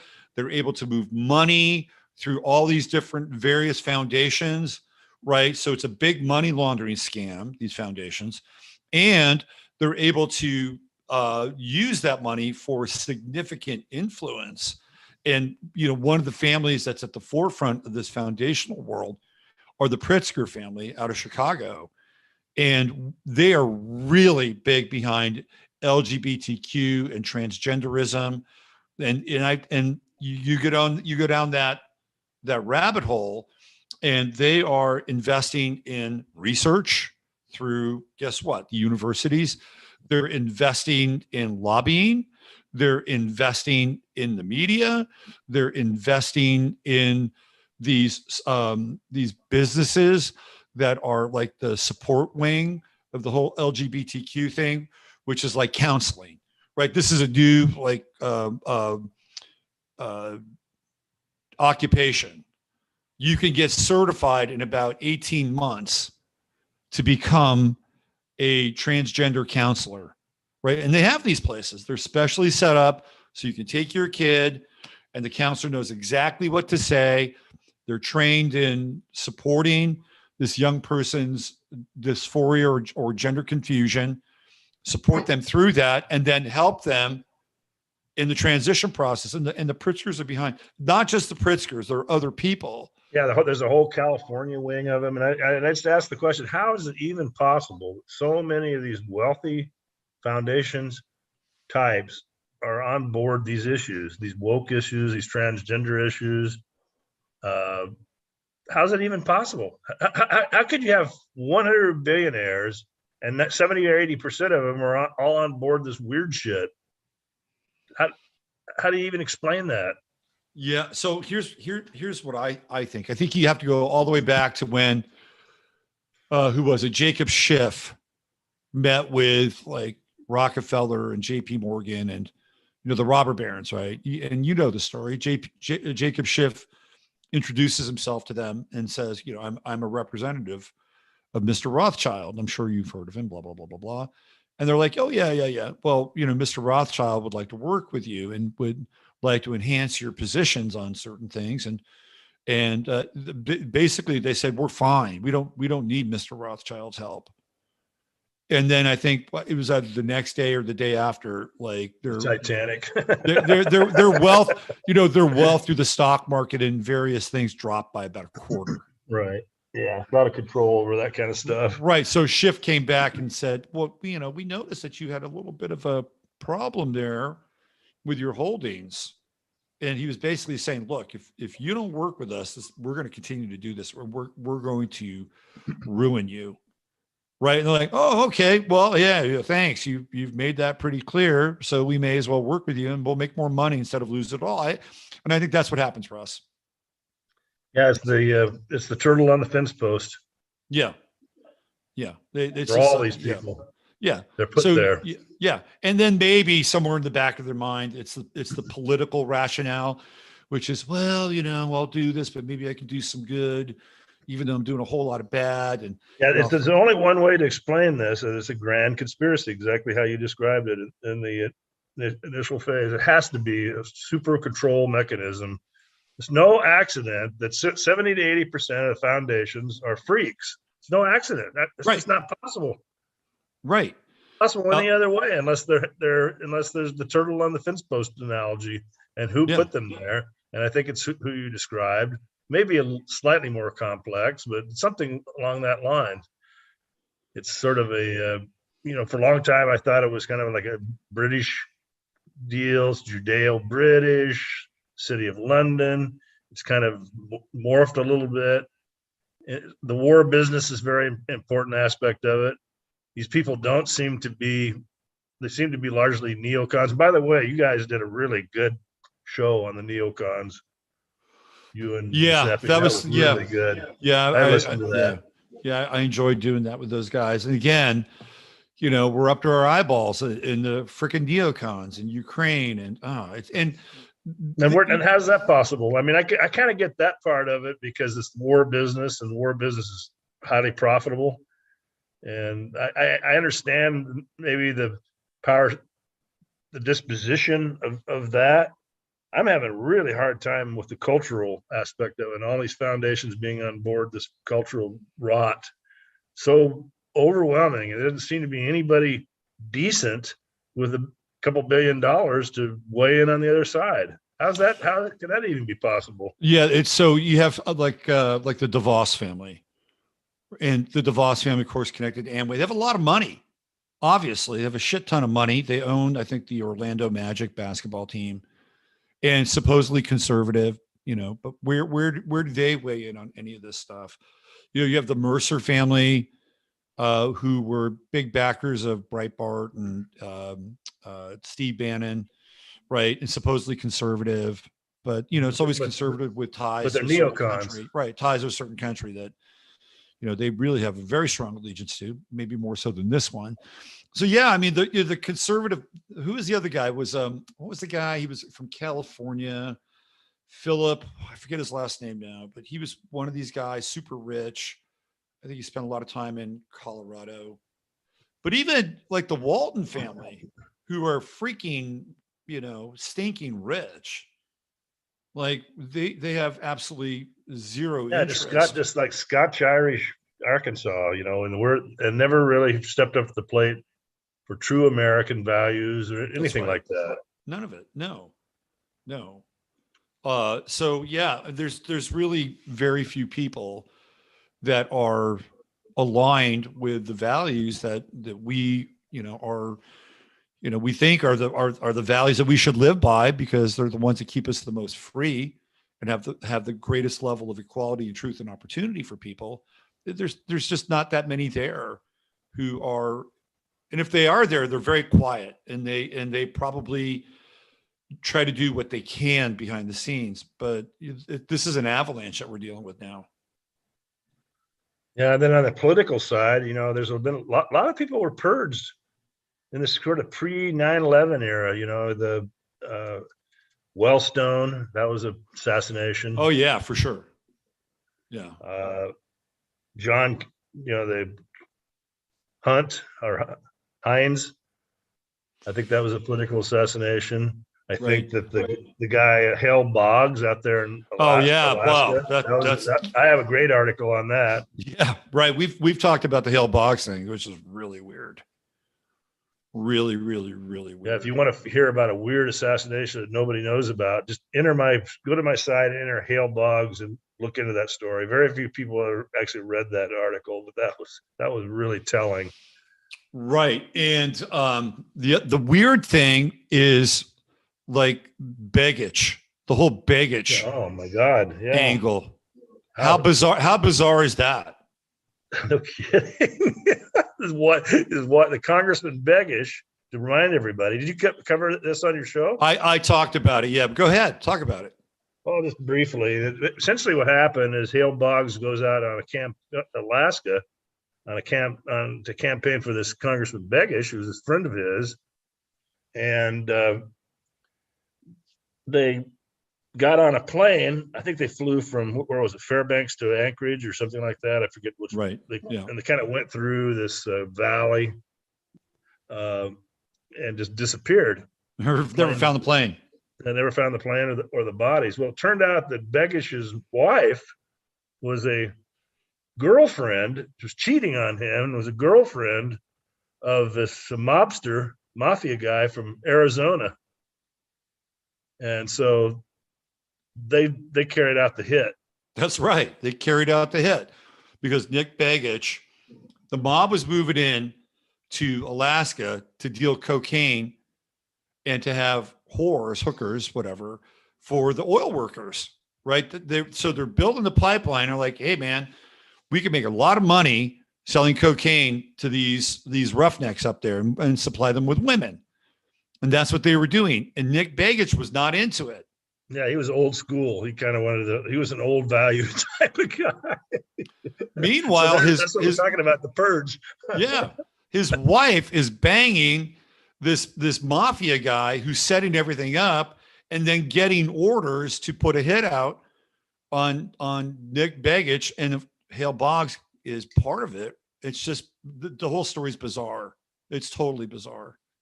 Yeah, I mean, the question is, was Begich the primary target? Seemed to be. Hale Boggs was collateral damage, but the reasons to get rid of Hale Boggs too. So I think it was just like the perfect combo assassination for the deep state or whatever you want to call it. But it's quite a story, and I'll tell you what, I think I'm the only guy out there that's written the real details on this story. It's one of the articles I'm most proud of, and it doesn't get any attention. So we stumbled across a really good podcast that this journalist did who covered the story, and there's about 4 or 5 parts to it. It's a really good podcast. Yeah. That's kind of what I based some of my work. You know the one I'm talking about, right? It's really excellent. He didn't really go deep enough down the rabbit hole, but he certainly presented the key factors. but he's kind of one of these guys that's afraid of being called a conspiracy theorist. Do you run Right. into that? He's very clear about that. But what he does do is he does figure out and attribute enough evidence. I think this guy's name was Tony something, right? The guy from Arizona. There's enough evidence to like, completely link it to him, that he was the one that set everything up. I'll tell you another really weird political assassination, and I believe it's an assassination, is this guy Scoop Jackson, right? Isn't that his name? The guy Scoop, he's from Idaho, the senator from Idaho. Do you know that story? Scoop Jackson was the Washington State. That's him. It's Scoop. So Scoop Jackson. Well, Scoop Jackson's kind of a neocon. He is a neocon. He is absolutely the inspiration for the neocons.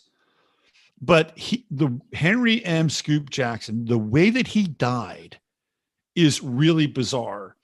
So there was that Korean Airlines flight 007.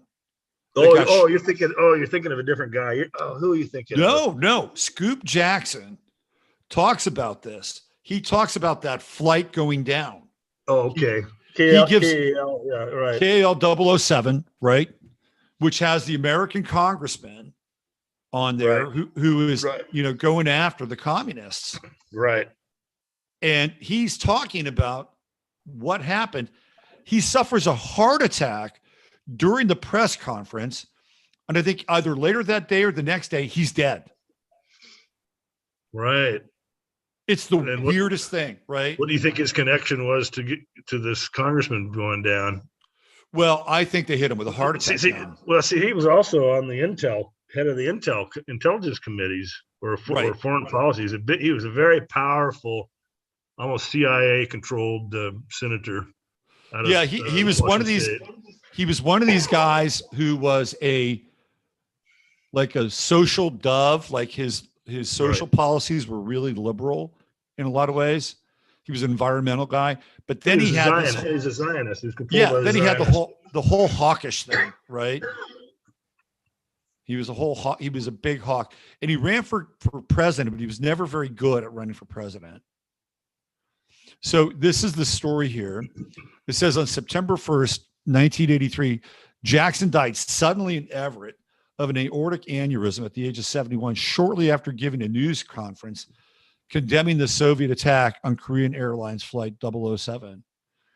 News reports showed video footage in which he was seen reflexively massaging the left side of his chest while talking, and speculated it was his reaction to an early symptom of the fatal attack.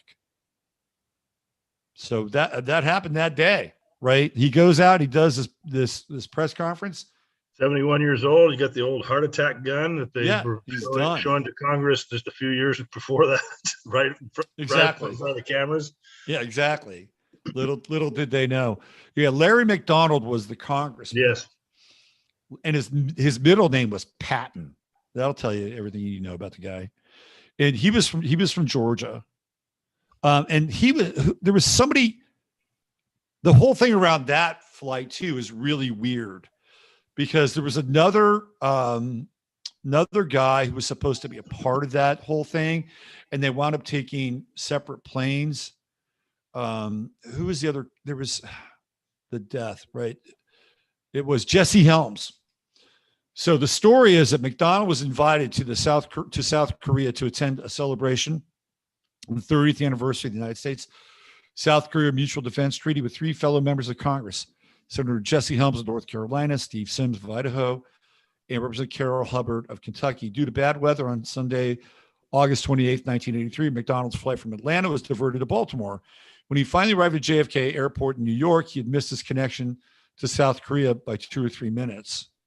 McDonald could have boarded a Pan Am Boeing 747 to Seoul, but he preferred the lower fares of Korean Airlines and chose to wait for the next KAL flight 2 days later. Simultaneously, Hubbard and Helms planned to meet with McDonald to discuss how to join McDonald on KAL 007 flight. As the delays mounted, instead of joining McDonald, Hubbard at the last minute gave up on the trip, canceled his reservations, and accepted a Kentucky speaking engagement. Helms attempted to join McDonald, but was also delayed. McDonald occupied an aisle seat, 02B, in the first class section when KAL 007 took off on August 31st at 12:24 a.m. local time on a 3,004 miles trip to Anchorage, Alaska. There's Alaska again. For a scheduled stopover 7 hours later, the plane remained on the ground for an hour and a half, during which it was refueled, reprovisioned, cleaned, and serviced. The passengers were given the option of leaving the aircraft, but McDonald remained on the plane, catching up on his sleep. Helms, meanwhile, had managed to arrive and invited McDonald to move onto his flight, KAL 015, but McDonald did not wish to be disturbed. So all these weird things are happening along the way. It just so happened to go into Russian airspace, allegedly, and get shut right. down. Right. I mean, so come on, that's pretty wild. Right. So from what I understand about that, that flight, that they didn't all die, that the plane crash landed and there were survivors. And apparently Larry McDonald was one of the survivors. So, it's not been completely proven. That sounds like the story of Ron Brown. The Ron Brown thing is weird, right? Like that's another one. They finished him off. Not just him, but they finished a lot of other people off, didn't they? Yeah, Ron Brown he knew too much. Yes. So if people don't know who Ron Brown is, he was the head of the Democratic Party. He was in charge of running all the financing for Bill Clinton and Bill Clinton's campaign. He knew where all the bodies were. A lot of the corruption. Knew where all the bodies were buried. So Ron Brown and a group of quote unquote business leaders were headed to Kosovo, like the Balkans area. Now they're going to go in, they're going to start doing business, right? Let's go in and start doing business there. And what happened is that they placed a transponder, which was supposed to be for the airport. They placed this transponder on the side of a hill. And the plane, probably not really aware of where to fly or how to fly into that area, is running by the signal, the transponder. And they fly this thing right into the side of a mountain. That's what happens. Yeah, this is in Croatia, and the thing is, they did a big cover up to make it look like they were socked in with clouds or fog, and that was just nonsense. They put out a lot of disinformation, which clearly pointed to some kind of a cover up. Total cover up, and that's how they, that's how they were able to. And probably if there were any survivors, they probably had a cleanup crew there. I think the problem with him is that they didn't want him around for the second term of their administration. He had a reputation for being a little bit of a blackmailer anyway. Right. That was sort of his style. Mm-hmm. And so the decision was made. This guy's just, the way he operates is just too dangerous. Kind of understandable why they assassinated him. Well, he was Arkansided. I mean, he's on the Arkanside list. And the unfortunate thing is all the other people that went along with him, right? And those were pretty significant, business people. These are, probably Fortune 500 companies that are looking to, sharpen their forks and knives in, that part of the world. So, and as far as the McDonald thing goes, right? So they probably were, again, whether it's the radar or the signal, they probably drifted a little further north of South Korea. And the Russians are like, let's get this guy, let's get these people. And nothing happened, right? There was no attribution. There was no retribution, no sanctions. Like, what are we sanctioning Russia for now? Like minor shit. But then they shot down a Korean Airlines plane with an American congressman on it. They probably sent Russia money is what they probably did. He said, they're coming. The guy's coming. He's coming over your airspace. Right, exactly. Switch your coordinates a little bit. So, yeah, you're right. There were a lot of these political hits that were happening during that time. And, now it's like. Now they got everything just locked down. Yeah. Yeah. And that's all pre 9/11 stuff, right? That's all pre-Bush. They're just, sorting out the people that would be problematic, right? Problematic. Yeah. They would be the squeaky wheel. In the case of Wellstone, and he was literally visited by and threatened by Cheney, threatened him, and he told that to people. Yeah. And plus he was the deciding vote of who was going to control the Senate. Mm-hmm. And so when the Democrats lost him, they basically elected in a tight election a Republican who got control of the Senate. Of course, not a real Republican by any stretch, but yeah, somebody who is going to vote yes on the corporate business interests. For all the Patriot Act stuff. Right, exactly. Yeah.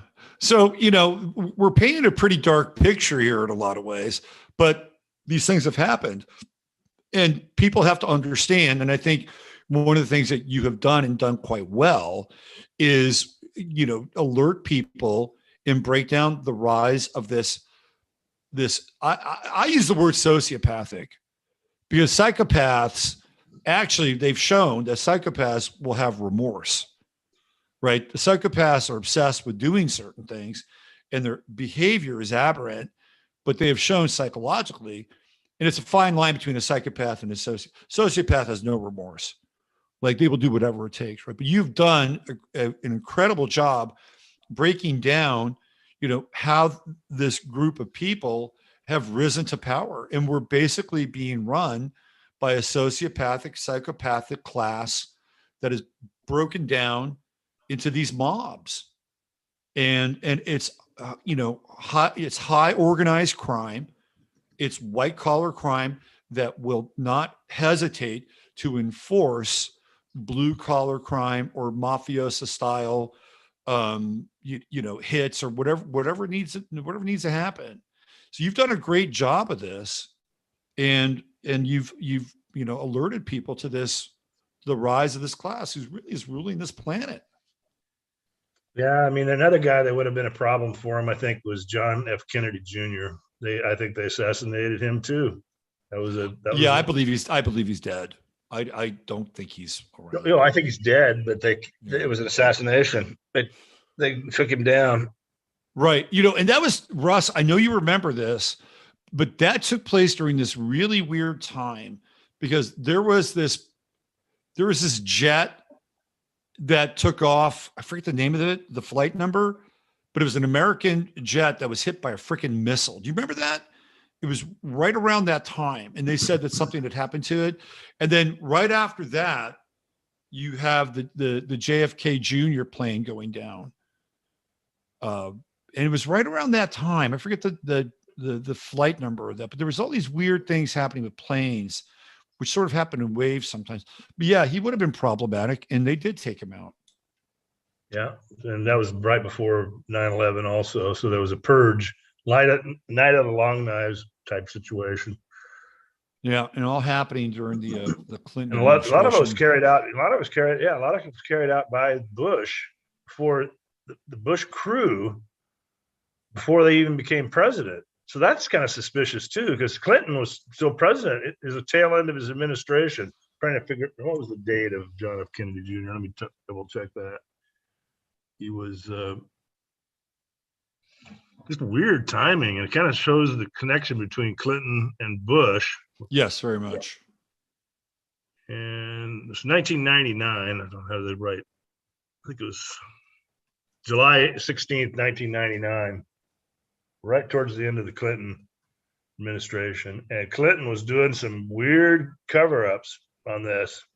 He was acting like he was really deeply concerned, but then got the Air Force involved, kind of steered the investigation away from the people that should have handled it, which is the FAA. Mm-hmm. And all of a sudden it became a military operation. Well, John F. Kennedy Jr. is not a military officer connected in the armed forces. He's a private citizen. Why do you got the Air Force involved?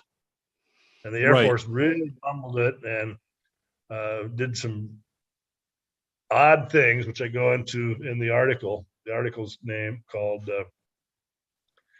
people should go read these articles. It gives you an understanding of the true nature of our society. Re-examining the untimely death of president's son, John F. Kennedy Jr., written in the last year and a half ago. Let's see if I can bring that up here so people can get a visual of that. Give me 1 second here. Where's your site? It was TWA Flight 800, which exploded over Long Island in 1996. Okay. Yeah, who was on that flight? There was some people.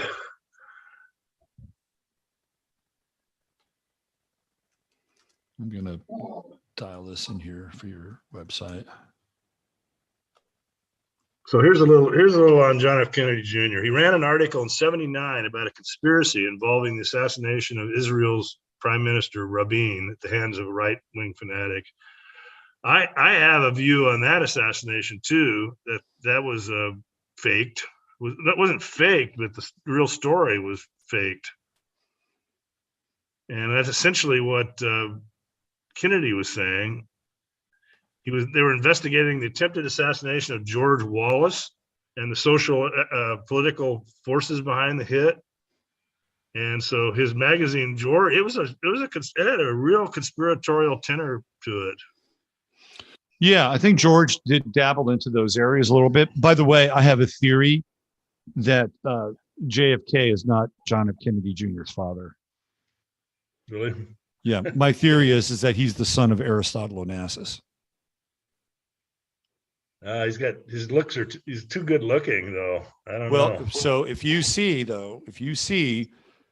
Aristotle Onassis as a young man, and the other son, Christopher, that Aristotle Onassis had, I've looked at this. They look like JFK Jr.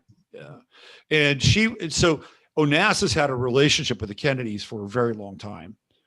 Like Onassis was bringing rum up from South America when Kennedy was running those speakeasies in Boston. And also Onassis was using the ships to bring heroin into the country. So he was a friend of the family for a very long time. And JFK was, of course, he was infidelis, right?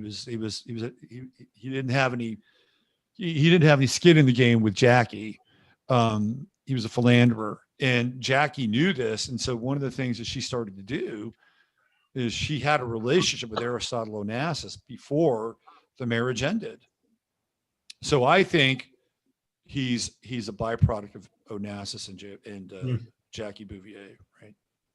Auchincloss. She's adopted. That's the other thing about Jackie Kennedy. She's adopted. She's adopted by the Auchincloss family, who's a stinking rich family. That's a whole other story. But yeah, I mean, he was somebody who was moving up the political ladder. He was great looking. Seemed to be just an absolutely decent guy, according to anybody that ever hung out with him, and was, I think, poised to be a real threat. And wasn't the story that he was going to run for the same Senate seat that Hillary Clinton ultimately. He would have eventually would have got into politics because he was very appealing and likable. He would have been a great politician. They didn't need. That's just the point. What the whole point we're talking about is these foundations are controlled by turtles on fence posts, and he didn't really fit the turtle on the fence post mode that our country operates on. He had to go. Right. I mean, it would have been a no-brainer for him to be a very successful politician if that's what he wanted to do, or he would have had a big impact. And the direction they were going after 9/11, there's no way he would have stood for that. No, you make a great point about that, by the way. You make an absolutely great point. Look at that. You have 33 comments there. The magic 33. So Russ, you have anything else you want to bring up today that you want to shine a little light on? Oh, no, that's probably it. We've kind of veered into a few good topics.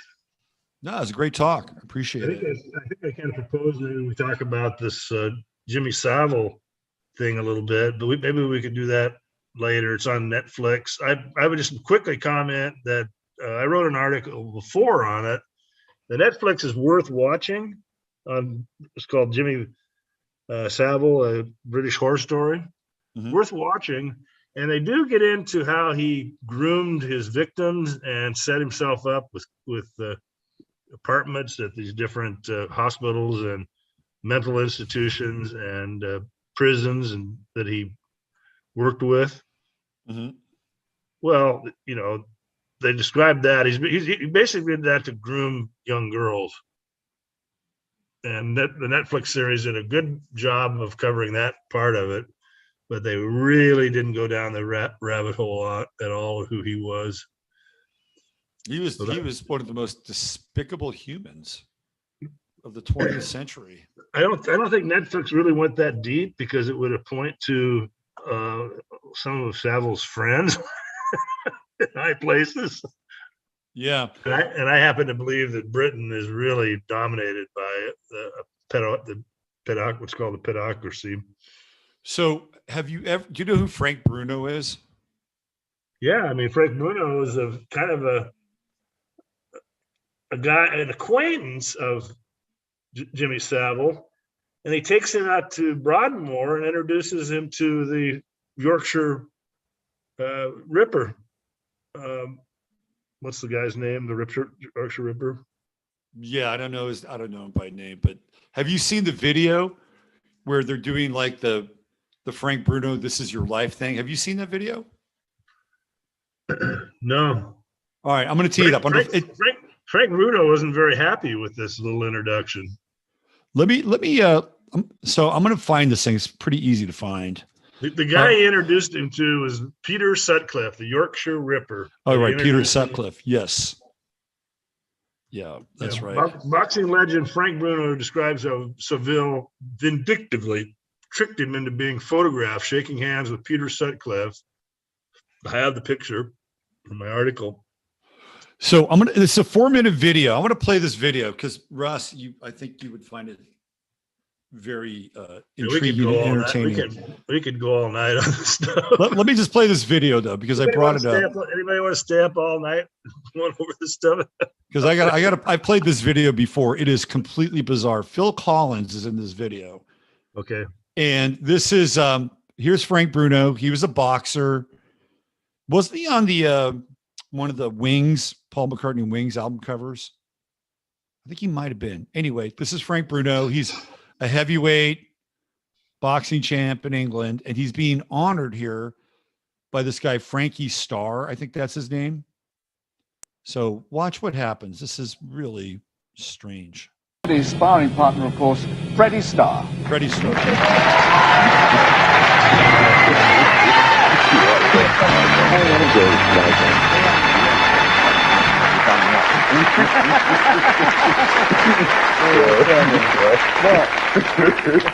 Freddie, anything you wanted to say? Sorry?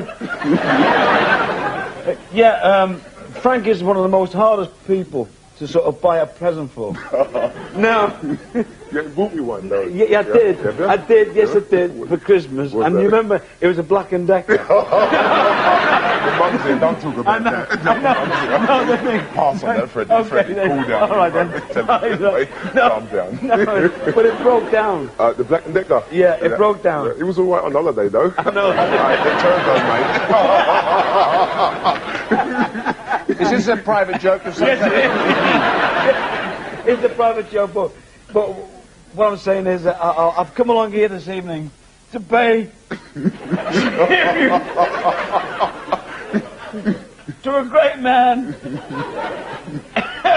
He's really crying. That's good. Is you joking? Thank you. Yeah. Wow.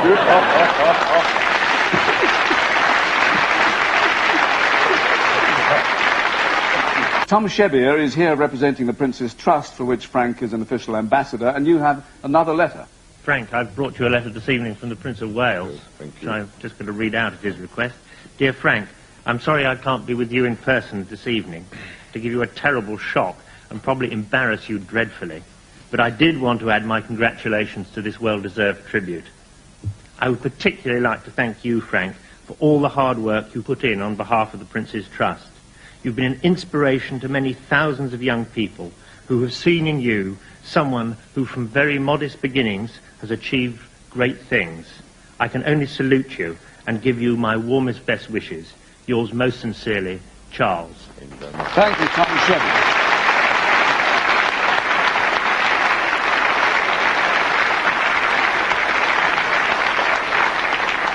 It was, of course, Prince Charles who presented you with your MBE in 1990. You often worked for the Trust with another official ambassador, Phil Collins. Frank, so they got you. Well, everybody knows Bruno the Brute, but what a lot of people don't know is the fantastic work you do for charity, and particularly with the Prince's Trust. So on behalf of myself and my fellow trustees and everybody at the Prince's Trust, and also all the kids whose lives you touched just through being there and showing that you care about them, thank you very, very much. Have a good time tonight, and have a good time at the party afterwards. You know what I mean? Thank you, Phil Collins. Now, something I know you enjoy doing, Frank, is running. You cover an average 40 miles a week, whether or not you're training for a fight, and you've competed in many half marathons for your favourite charities. Quite often your running partner is a famous knight of the road. Now listen, Francis, turkey legs would have been okay, but chicken legs... Sir Jimmy Savile.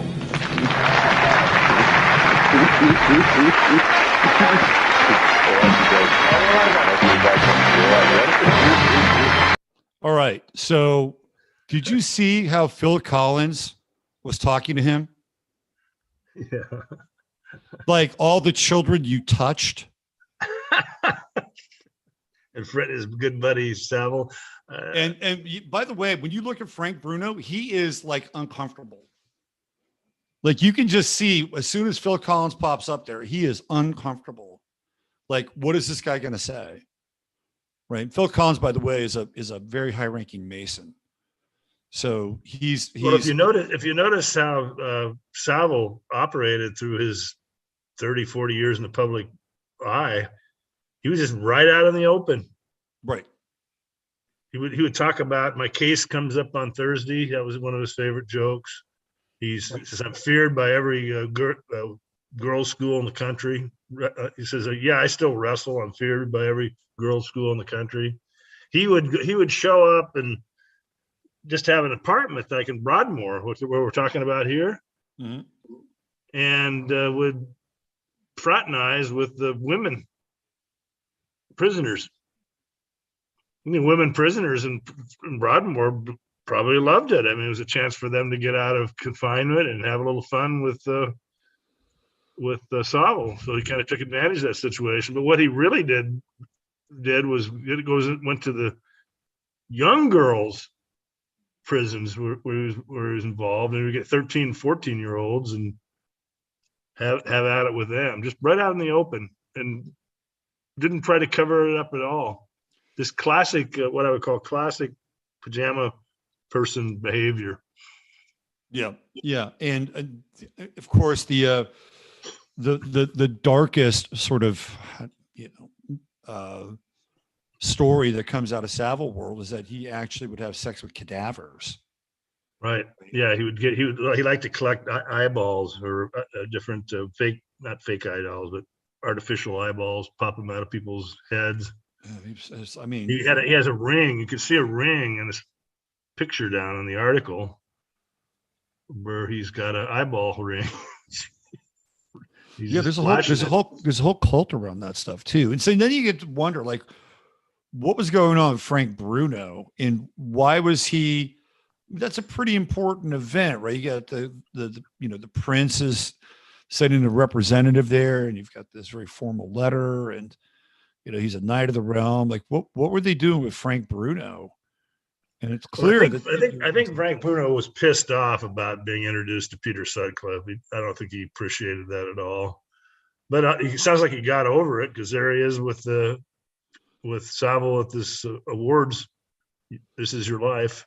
So I think that what they would do, this is just my own supposition, is that they would take a guy like Frank Bruno, who is, probably, muscular and well built, maybe he's well hung, whatever, right?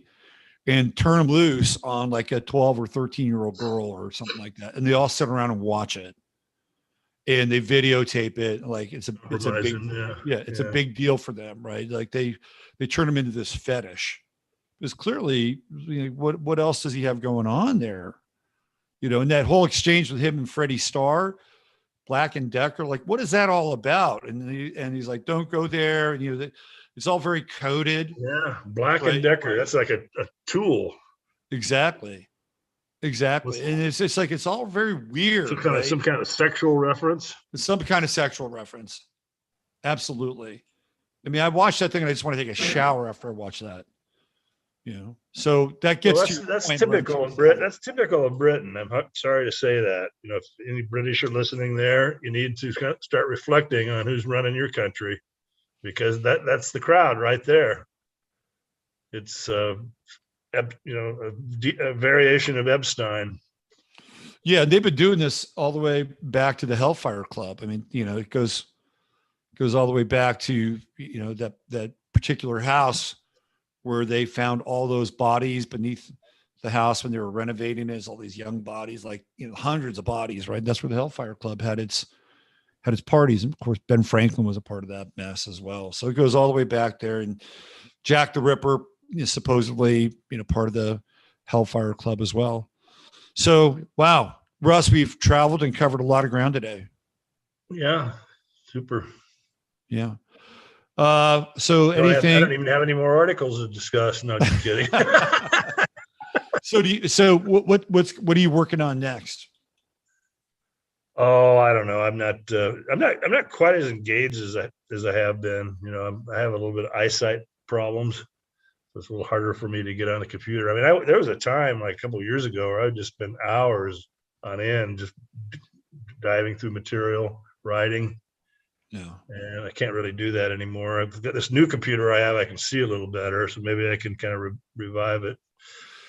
I would love for you to write like a long form book, but something that's like really, deep, investigative, detective journalist kind of stuff. Like pick one thing, or maybe one thing that has a couple of different iterations. I think you'd be really good at it. Yeah, there's some stories out there that need to be told, because part of the problem with the author community is they're afraid of being called a conspiracy theorist, and so they really don't go deep enough. They just touch the surface. That's a big problem. Right, I would agree with you. It's like what we talked about with the podcast, the Nick Begich thing. It's exactly that's a great example of that. Yeah, he's almost apologizing for some of his conclusion. I thought that very odd about that guy, and he's worried about being criticized that this would be considered a conspiracy theory. Well, you nailed it, man. Yeah, no, it was good. No reason for you. It's like he puts the story out there and then kind of runs and hides. Well, I think it's partly because they want to have whatever their version of credibility is. Right. Like they have to maintain their version of credibility. So by denouncing anything that's remotely related to a conspiracy theory, they're sort of, banking their credibility. Right. It's like, well, don't put me in that camp. Well, that whole radio interview or podcast is worth listening to. And I thought it was fascinating because the investigation developed over a period of time. It didn't just fall in his laps. He would interview different people, would go down one rabbit hole after another until it just hit him right in the face. Right. He was like the classic pajama person. Yeah. And finally, he couldn't really deny his lying eyes, and he pretty much had to tell the truth about what happened, but then kind of labeled it as, well, I'm just I don't want to be a conspiracy theorist. So one of the key people in that story is an inmate in a prison who shared a cell with this Tony guy. And he had a relationship with a lawyer, and he would write him letters, right? He wrote this lawyer lots of letters. And the guy who did this podcast eventually connects him with this lawyer and gets these letters from this guy. Yeah. Right. Great investigative work. Right. Right. He gets the source. There's no speculation. This guy's basically saying what this Tony guy told him. And anyway, maybe I could find the link to that and just put it in the show notes here so people could go and listen. It's really worth listening to. It's really I'll put it up when I put this up on my site. I'll link to that. Well, Russ, I know it's getting late there, so I'm gonna let you go. And thanks again for being here today. I appreciate it. All right, Robert. Thanks. All right, Good night. you take good care. Bye-bye. All right, that was the great Russ Winter, and it was a pleasure to have him on. 2 hours went by quickly, didn't they? Really quickly. Jeffrey Doherty was supposed to be here, but he had a very important engagement that he had forgotten about. So we're going to thank Jeffrey for at least agreeing to being on the show, and we'll see him again here sometime soon. So use your head in order to discern what's real, your heart to say what's possible. I'm Robert Phoenix. Check out winterwatch.net. I'll be back on Sunday night with Sunday Night Astro Live. Until then, have a great weekend.